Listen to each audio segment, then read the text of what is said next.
ሰላም ሰላም፣ እንዴት ናችሁ? ሁሉ ሰላም ነው? እግዚአብሔር ይመስገን እኔ ሰላም ነኝ። ዛሬም እንደተለመደው በአንድ አዲስ ቪዲዮ መጥቼላችኋለሁ። ከቪዲዮ ጋር አብራችሁ እንድትቆዩ በአክብሮት እየጋበዝኩ ለቻናሉ አዲስ የሆናችሁ ሰብስክራይብ አድርጉ፣ ነባር የሆናችሁ ደግሞ ቪዲዮ ላይክ አድርጉ። ዛሬ እንግዲህ ቆይታ ስናደርግ የምነግራችሁ ነገር ምንድነው? ምሳሌያዊ ንግግሮችን እየዘረዘርነ ትርጉማቸውን እናያለን፣ ወይም ደግሞ ማብራሪያ እሰጣችኋለሁ ማለት ነው ስለ ትርጉማቸው። ስለዚህ ምሳሌያዊ አነጋገሮች ምን ምን ይመስላሉ የሚለው እናያለን። እንዲሁም ሁልጊዜ የምለቃችሁ አስተማሪ ቪዲዮዎች እንዲደርሷችሁ የደወል ምልክቱን መጫናችሁን አትርሱ። ሳብስክራይብ እያደረጋችሁ ስለምታበረታቱኝም አመሰግናለሁ። ቀጥታ ወደ ቪዲዮ ነው ይዣችሁ ነድ። ለምሳሌ ይህን አንደኛውን ቪዲዮ አንደኛውን እንትን እንመልከት። ምሳሌ አተርፍ ባይ ምን ይባላል? አጉዳይ ይባላል። ትርጉሙ ምንድነው? አተርፍ ባይ አጉዳይ ማለት አጉል ስግብግብነት፣ በቃ አተርፋለሁ ብሎ ብዙ ሲስገበገብ የነበረውን የሚያጣ ማለት ነው። አተርፍ ባይ አጉዳይ ማለት አጉል ስግብግብነት ነው። አጉል ስግብግብነት ነው። አጉል ስግብግብነት ነው። ወይም አተርፋለሁ ብሎ የማይገባውን ነገር መፈለግ ማለት ነው። ከዛ ግን የሚያመጣው መዘዝ ኪሳራ እንደሆነ የሚያሳይ ነው። እዚህ አተርፍ ባይ አጉዳይ ማለት የምሳሌ ንግግሩ ነው።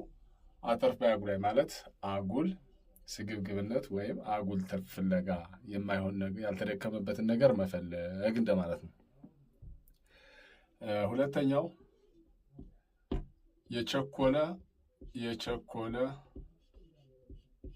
የቸኮለ አፍሶ ለቀመ ይባላል። አፍሶ ለቀመ። እንግዲህ ቸኩለን የምናደርገው ነገር፣ በጥድፊያ የምንሰራው ስራ መፍሰሱ አይቀርም።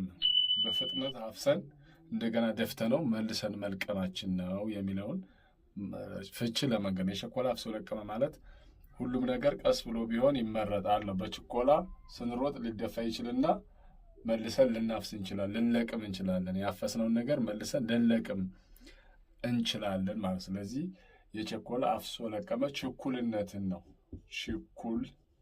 ችኩልነትን ነው የሚያሳየው።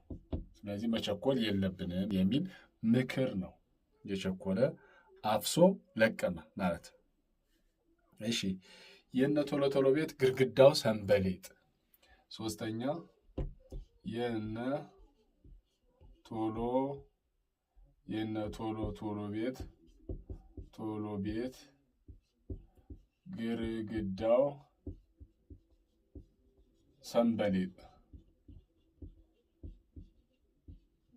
እሺ፣ ይሄ ማለት የነ ቶሎ ቤት ግድግዳ ሰንበሌጥ ማለት በችኮላ የድረስ የተሰራ ነገር አይጠናም ማለት ነው።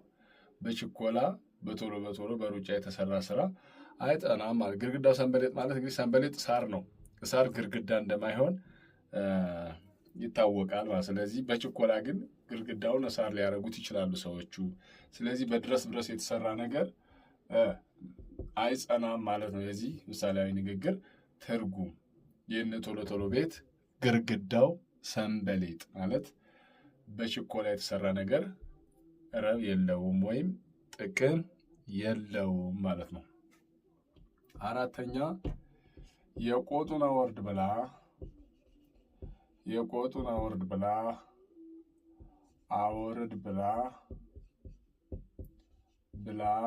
የብብቷን ጣለች።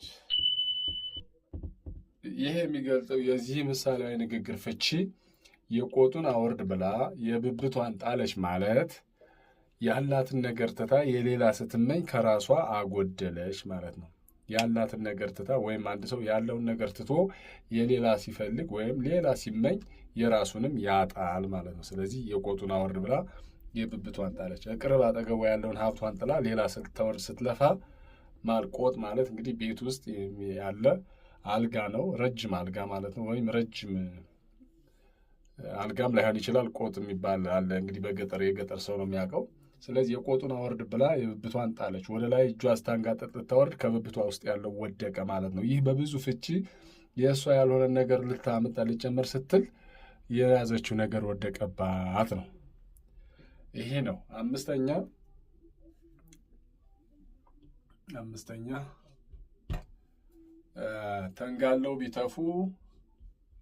ተንጋለው ቢተፉ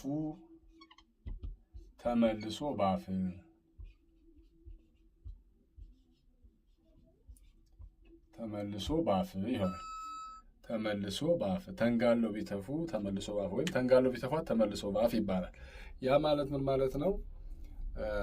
አንድ ነገር ችግሩ እንደሚደርስ እያወቅነ የምናደርገውን ነገር ለመንገር ነው። ለምሳሌ አንድ ሰው ተንጋሎ ሽቅብ ቢተፋ ተመልሶ አፉ ላይ እንደሚያርፍ ማወቅ ያውቃል ወይም ማወቅ አለበት ነው። ስለዚህ ያን አይነት ድርጊት የሚሰሩ ሰዎችን ስንነቅፍ ወይም ስንገልጻቸው ተንጋለው ቢተፉ ተመልሶ ባፉ ወይም ተንጋለው ቢተፉ ተመልሶ ባፍ ብለን እናወራለን፣ እንነጋገራለን። ምክንያቱም አንድ ችግር መጥቶ እኛን ሁሉ እንደሚያጠቃን እያወቅነ ወይም እኛን እንደሚያጠቃን እያወቅነ ያንን ችግር ስንፈጥር መጥቶ ችግሩ ራሳችን ይጎዳናል የሚለውን ለመግለጽ የሚጠቅም ምሳሌያዊ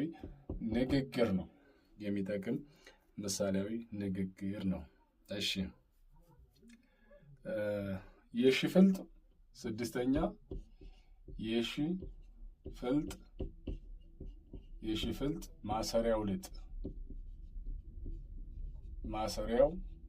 ልጥ ይባላል። ምሳሌ ንግግር ነው።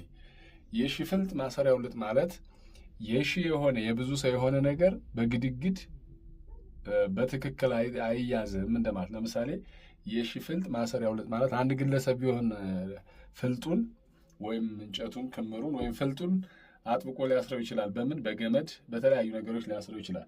የግድግድ የሆነ ነገር ግን በልጥ ሊታሰር ይችላል። ይህ በልጥ የሚለው ልጥ እንግዲህ አጥብቆ ያስርም ሊቆረጥም ይችላል፣ ሀረግም አይደለም። በምሳሌያዊ አነጋገሩ ፍቺ የሺ ፍልጥ ማሰሪያው ልጥ ማለት የግድግድ በር ሳይዘጋ ያድራል የሚለውን ይተካል። የጋራ ወንጋራ የሚለውን ይተካል። የጋራ ወንጋራ ስንል የጋራ የሆነ ነገር ላይ ሰው ብዙ ትኩረት አይሰጠውም። ያይ ስራው ስንል በጋራ የሚሆኑ ነገሮች ብዙ ጊዜ ውጤታማ አይሆኑም እና በኬርለስነት ነው ስንገዳገድ የምንይዛቸው ለማለት ነው። ያንን አጉልቶ ለመንገር የመጣ ነው። የሺ ፍልጥ ማሰሪያው ልጥ ምሳሌያዊ አነጋገር ራሱን መተካት እንችላለን። የጋራ ወንጋራ ምን ማለት ነው? በጋራ የሆነ ነገር ምንም ብዙ ነገር ትኩረት አይሰጥበትም ነው። ያኛውም ለዛኛው ይስራው፣ ያኛው ይስራው ሲል የጋራ ወንጋራ የሚል ይተካዋል። ይህንን የሺ ፍልጥ ማሰሪያው ልጥ የሚለውን የጋራ ወንጋራ ነው። አጠብቆ አይያዝም። የጋራ የሆነ ነገር በጥንቃቄ አይያዝም ማለት ነው የሺ ፍልጥ ማሰሪያው ልጥ ማለት። ስለዚህ በዚህ መልኩ ብናየው ይመረጣል ነው። የአባይን ልጅ ውሃ ጠማው ማለት የአባይን ልጅ ውሃ ጠማው ስንል ምን ማለታችን ነው? የሀብታም ልጅ ተራበ ማለት ነው። ወይም ደግሞ ምርት ያለው ሰው ማይገመት ነገር ምርት ያለው ሰው ወይም ሀብት ያለው ሰው እንደ መራብ ያህል ነው። የአባይን ልጅ ውሃ ጠማው ማለት ውሃ ያለበት ቦታ ላይ ሆኖ ውሃ የሚጠማው ወይም የራሱ ነገር ብዙ ነገር እያለ በዚያ ነገር የማይጠቀም ማለት ነው። የአባይን ልጅ ውሃ ጠማው ስንል የሀብታም ልጅ ተራበ የሚለው አንድ ምሳሌ መሆን ይችላል። ሌላም ብዙ ምሳሌ መስጠት እንችላለን። የአባይን ልጅ ውሃ ጠማው ስንል አንድ ሰው ያለውን ንብረት ሳይጠቀምበት ሲቀር ሌላ ሰው ሲጠቀምበት እንደማለት ነው። እሺ ላም ባልዋለበት ኩበት ለቀማ። የዚህ ምሳሌያዊ ንግግር ቀላዋጭ የሚል ነውን ይተካል። ቀላዋጭ ማለት ምን ማለት ነው? የትም ቦታ ላይ አለሁ የሚል ግን ሳይጠራ የሚደርስ በቃ ለነገር ብቻ የሚደርስ ሁልጊዜም አለሁ የሚል ባልዋለበት በሌለበት የሚያወራ ወይም ይሄ ነገር አንድ ነገር ሲደረግ አይቻለሁ አዎ ነበር ብሎ የሚያወራ በሌለበት ማለት ነው። ስለዚህ እንደነዚህ አይነት ነገሮችን ለመግለጽ ወይም እንደዚህ አይነት ሰዎችን ስንወቅስ ላም ባልዋለበት ኩበት ለቀማ እንላለን። በሌሉበት ድርጅት ላይ አውቃለሁ ብለው እንደሚቀርቡት አይነት ሰዎችን ማለት ነው። ወይም እኛ እናውቃለን በሚሉ ሁሉንም ነገር እኛ እናውቃለን በሚሉ ግን በማያውቁት ቀላዋጭ በሆኑ ሰዎች ላይ የምንናገረው ነው ማለት ነው። ከድጡ ወደ ማጡ ከድጡ ወደ ማጡ ስንል ከአንድ መከራ ወደ ሌላ መከራ ማለት ነው። ከአንድ መከራ ወደ ሌላ መከራ መሸጋገር ነው። ከድጡ ወደ ማጡ ማለት ከአንድ መከራ ወደ ሌላ መከራ፣ የሆነ ችግር ነበር፣ ከዛ ችግር እንደገና ሌላ ችግር፣ ከድጡ ወደ ማጡ፣ ከችግር ወደ ሌላ ችግር መሸጋገር የሚለውን ለመግለጽ ነው። ለብልህ አይነግሩም፣ ለብልህ አይነግሩም፣ ለአንበሳ አይመትሩም። የሚገርም ነው ይሄኛው። ለብልህ አይነግሩም፣ ለአንበሳ አይመትሩም። አሁን ይሄ ማለት ለብልህ አይነግሩም ማለት ብልህ ሰውን ና ጆሮህን ይዤ ላስተምርህ ብሎ እንደመ ማለት ነው።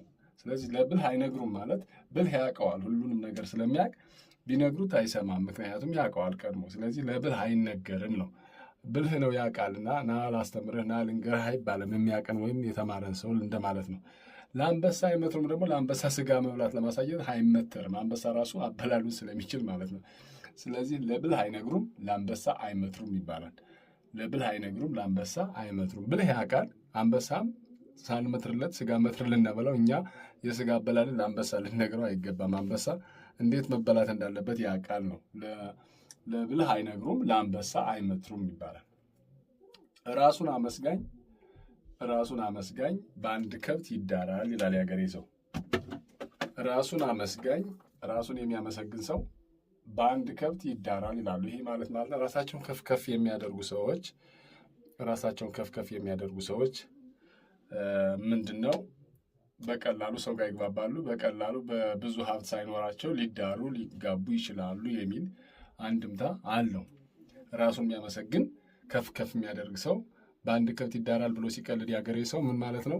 ራሱን ከፍ የሚያደርግ ሰው እንደ አጋጣሚ ተሳክቶለት ብዙ ሀብት ሳይኖረው ሊያገባ ሊዳር ይችላል፣ የሀብት ግምት ላይ ማለት ነው። ስለዚህ ራሱን አመስጋኝ በአንድ ከብት ይዳራል ይባላል። ፍየል ከመድረሷ ጎመን መቀንጠሷ። ይሄ ማለት ችኩልነት ነው። አንድ ሰው ገና ከመላመዱ በፊት ፈጥኖ የሚሰራቸው ስህተቶች ይኖራሉ። እኔ ልወቅ፣ እኔ ላድርግ የሚላቸው ነገሮች ይኖራሉ። ፍየል ከመድረሷ ጎመን መቀንጠሷ ማለት ይሄ ነው። ፍየል ከመድረሷ ጎመን መቀንጠሷ። አንድ ሎሌ ከጌታው በላይ አውቃለሁ፣ የዚህ ቤት አዛዥ መሪ ሰሪ እኔ ነኝ የሚል አይነት ስንወቅስ ፍየል ከመድረሷ ጎመን መቀንጠሷ የሚለውን ማብራሪያ እንጠቀማለን ማለት ነው። አወቅሽ ቢሏት መጽሐፍ በውሃ ነከረች ይባላል። አንዳንድ ሰዎች እውቅና ስንሰጣቸው በጣም ሰው እውቅና ሲሰጣቸው በችኮላ በጣም ስህተቱ ሁሉ የሚደግፈ ይመስሏቸው ትልቅ ስህተት ይሰራሉ። አሁን መጽሐፍ በውሃ አይነከርም። መጽሐፍ በውሃ እንደማይነከር እናውቃለን ማለት ይበሰብሳል። ስለዚህ ምንድን ነው አወቅሽ ቢሏት መጽሐፍ በውሃ ነከረች ማለት አንድን ሰው አወቅ ስንለው በጣም ሊቀብጥና ያልተገባ ነገር ሁሉ እውነት መስሎት የሚያስደንቀኝ መስሎት ወይም የሚያስከብረኝ መስሏቸው ሊሰሩ ይችላሉ የሚለውን ለመግለጽ አወቅሽ ቢሏት መጽሐፍ በውሃ ነከረች እንላለን። ያበዱለት የጨመቱ ይመስላል። ለምሳሌ አንዳንድ ሰው አንዳንድ ቀን ኢሞሽኑ ነው በቃ የሆነ ማይሆኑ ስህተቶችን ይሰራል። ግን በቃ ያን ቀን ምን ሁኜ መስሎት ነው የጨመተ ይመስላል። ግን አብዶ ብዙ ነገሮቹ ስልክ ሊሰብር ይችላል። ግን ያንዴ ለራሱ የጨመተ ወይም ደግሞ መልካም የሆነ ይመስለዋል። ስለዚህ አንዳንድ በስተት የምንሰራቸው ስራዎችን ድርጊቶችን ስናደርጋቸው አብደን ሊሆን ይችላል። ግን እኛ ለራሳችን ሊያድራጊው የጨመተ ይመስለዋል ለራሱ የሚለውን ለመግለጽ ነው። እንግዲህ ከተመቻችሁ ቪዲዮ ላይክ አድርጉና ለብዙ ሰው አድርሱት። ለዛሬ 14 ምሳሌ አነጋገሮችን ሰርቼላችኋለሁ። ለቀጣይ ደግሞ ሌሎቹንም ቪዲዮ እንዲሁም ምሳሌ አነጋገር እቀጥላለሁ። ተመሳሳይ አረፍተ ነገር እያልኩኝ እቀጥላለሁ። ስለምታበረታቱ ያመሰግናለሁ። አሁንም ደግሜ እነግራችኋለሁ፣ ሳብስክራይብ አድርጉ፣ ቪዲዮ ላይክ አድርጉ። ተው ቪዲዮ ላይክ እየተደረገ አይደለም። በቃ ቻው።